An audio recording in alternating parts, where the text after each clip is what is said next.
हरे कृष्णा। आप सभी का बहुत बहुत स्वागत है हमारे चैनल प्रभु में आस्था में। दोस्तों, आज आप सुनेंगे भगवान जगन्नाथ जी और लक्ष्मी देवी दोनों के बीच की बहुत ही सुंदर कथा, जिसने इतना बड़ा रूप ले लिया कि लक्ष्मी देवी ने भगवान जगन्नाथ जी को श्राप दे दिया। लेकिन ऐसा क्या हुआ था लक्ष्मी देवी को श्राप देना पड़ा? उड़ीसा में एक प्रथा है कि हर साल अगहन के महीने में प्रत्येक गुरुवार के दिन हर महिलाएं माता लक्ष्मी की विशेष पूजा करती हैं और स्वयं लक्ष्मी देवी भी इस दिन जगन्नाथ जी की आज्ञा से पूरी मंदिर को छोड़कर अपने भक्तों के घर जाया करती हैं उन्हें आशीर्वाद देने के लिए। एक दिन इसी समय के दौरान लक्ष्मी देवी ने एक वृद्ध ब्राह्मणी का स्वरूप लिया और हर घरों में जाने लगी। जाते हुए उन्होंने देखा कि प्रातःकाल का समय बीत चुका था, लेकिन फिर भी एक बड़े व्यापारी की स्त्री अभी भी सो रही थी और उनके घर में सफाई भी नहीं हुई थी और न ही पूजा। यह देखकर लक्ष्मी देवी उस घर के वृद्ध स्त्री के पास गईं और कहा कि अरे बहन, यह क्या है? आज तो माता लक्ष्मी की पूजा का विशेष दिन है और आपके घर में अभी तक स्त्रियां सो रही हैं। यह अच्छी बात नहीं है। आज के दिन तो प्रातः जल्दी उठकर माता लक्ष्मी की पूजा अर्चना करने का दिन है, देवी लक्ष्मी को प्रसन्न करने का दिन है। यह सुनकर वह वृद्ध ब्राह्मणी स्त्री ने कहा कि अरे, तुम कौन होती हो हमें सिखाने वाली? हमारे ऊपर तो पहले से ही देवी लक्ष्मी की बड़ी कृपा है, हमें कोई ज़रूरत नहीं है पूजा पाठ करने की। और अब जाओ यहाँ से और अपना यह उपदेश किसी गरीब को जाकर सुनाओ जिसको इसकी ज़रूरत हो। पता नहीं कहाँ से आ जाते हैं। जब लक्ष्मी देवी ने यह सब सुना तो वहाँ से चुपचाप चली गईं और अपने साथ अपना सारा वैभव भी उस घर से समेटती चली गई। अब उस व्यापारी का घर इतना दरिद्र हो गया कि उसने वास्तव में भिक्षा मांग कर अपना जीवन यापन करने लगी। उसके बाद लक्ष्मी देवी उस गांव में पहुँचे जहाँ चांडाल जाति के लोग ही वहाँ रहते थे।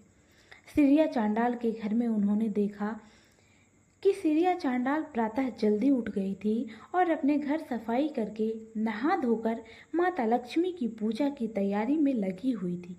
यह देखकर लक्ष्मी देवी अत्यंत प्रसन्न हुई और उसके घर में यश और वैभव का भंडार भर दिया। अब इस प्रकार लक्ष्मी देवी भिन्न भिन्न भक्तों के घर जा रहे थे। उसी समय बलराम जी और जगन्नाथ जी टहलने के लिए निकले हुए थे और उसने देखा कि लक्ष्मी देवी चांडाल के घर से निकल रही हैं।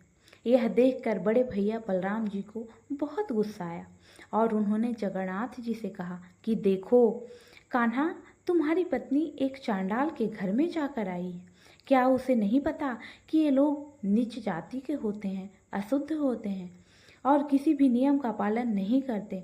फिर भी वह उनके घर में गई है तो अब यह श्री मंदिर में प्रवेश नहीं कर सकती।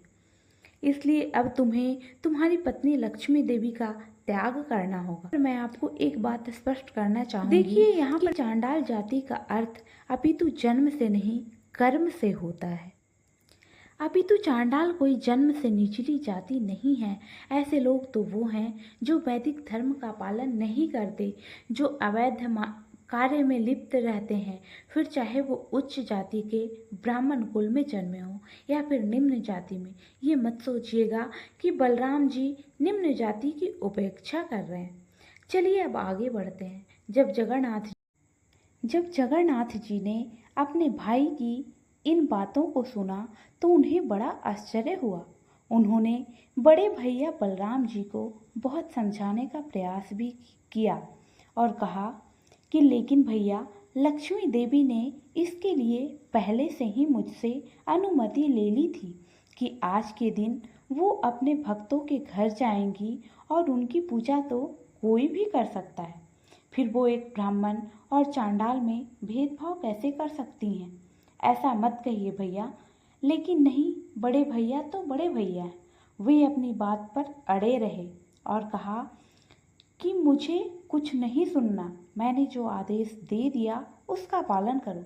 पत्नी को त्याग दो। इतना सुनकर जगन्नाथ जी ने बात को काटकर उसे मजाक बनाने का कोशिश करने लगे। क्या भैया, चलिए छोड़िए इन सब बातों को, मुझे तो बहुत भूख लगी है। चलिए जल्दी से भोजन ग्रहण करते हैं। वैसे भी आपने मुझे सुबह सुबह इतना चलाकर थका दिया है कि चलिए जल्दी से वापस मंदिर चलते हैं। हमारा भोजन भी वहाँ तैयार होगा।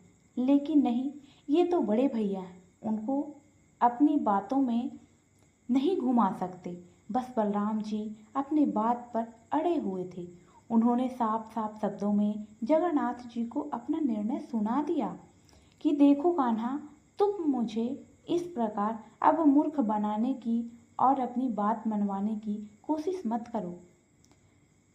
मैं तुम्हारी सारी चतुराई समझता हूँ, तो मेरा ये अंतिम निर्णय है, तुम सुन लो कि या तो तुम अपनी पत्नी लक्ष्मी देवी को इस मंदिर से निकाल दो या फिर मैं ही चला जाता हूँ यहाँ से। इतना कहकर बलराम जी वहाँ से चले गए और अब प्यारे जगन्नाथ जी फंस गए। एक तरफ बड़े भैया और एक तरफ आज्ञाकारी पत्नी। अब क्या करें? आखिर में थक हार कर उन्होंने देवी लक्ष्मी को बुलाया और उनसे बोले कि देवी, आपने आज के दिन एक चांडाल के घर में गई थी, इसलिए बड़े भैया बलराम जी की आज्ञा है कि अब से आप इस श्री मंदिर में प्रवेश नहीं कर सकती। यह सुनकर लक्ष्मी देवी को बड़ा आश्चर्य हुआ और उन्होंने कहा कि स्वामी, लेकिन आपने तो जानते हैं कि मैं आपकी अनुमति लेकर ही प्रत्येक वर्ष इस समय के दौरान अपने भक्तों के घर जाती हूँ और उन्हें आशीर्वाद देती हूँ। तो इसमें मैंने क्या अपराध कर दिया जो आप मुझे ऐसा दंड दे रहे हैं?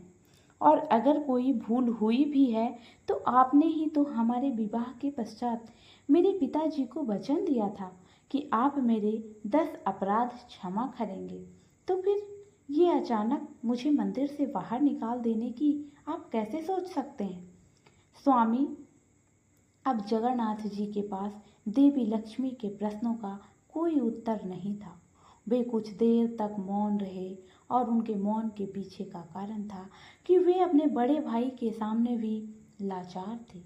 उन्हें इस प्रकार चुपचाप देखकर लक्ष्मी देवी को बड़ा क्रोध आया और फिर उन्होंने जगन्नाथ जी को श्राप दे दिया और यह श्राप बड़ा ही भयंकर था। उन्होंने जगन्नाथ जी से कहा कि अगले 12 वर्षों तक आपको पेट भरकर भोजन प्राप्त नहीं होगा और आपकी उद्रा अग्नि कभी शांत नहीं होगी और अंत में आपको मेरे हाथों से बने भोजन का स्वीकार करके ही संतुष्टि मिलेगी। इतना कहकर लक्ष्मी देवी अपने सेवकों के साथ श्री मंदिर को छोड़कर चली गईं। फिर क्या था? फिर वही हुआ जिसका जगन्नाथ जी को डर था। संपूर्ण श्री मंदिर में सिर्फ जगन्नाथ जी और बलराम जी अकेले रह गए। लक्ष्मी देवी के जाने से पूरा मंदिर सुनसान हो गया। सारा ऐश्वर्य और समृद्धि नष्ट हो गई। सारे भंडार खाली हो गए। अब श्री मंदिर में ना तो देवी लक्ष्मी थी और ना ही कोई भोजन। तो क्या अब जगन्नाथ जी और बलदेव जी भूखे रहेंगे या कोई और आएगा उन्हें भोजन देने? क्या लक्ष्मी जी के बिना भी मंदिर वैसे ही चलेगा जैसे पहले था? इन प्रश्नों के उत्तर हमें मिलेंगे कथा के अगली कड़ी में। और अगर कथा की इस कड़ी आपको अच्छी लगे तो प्लीज़ वीडियो को लाइक कीजिएगा और चैनल को सब्सक्राइब कीजिए।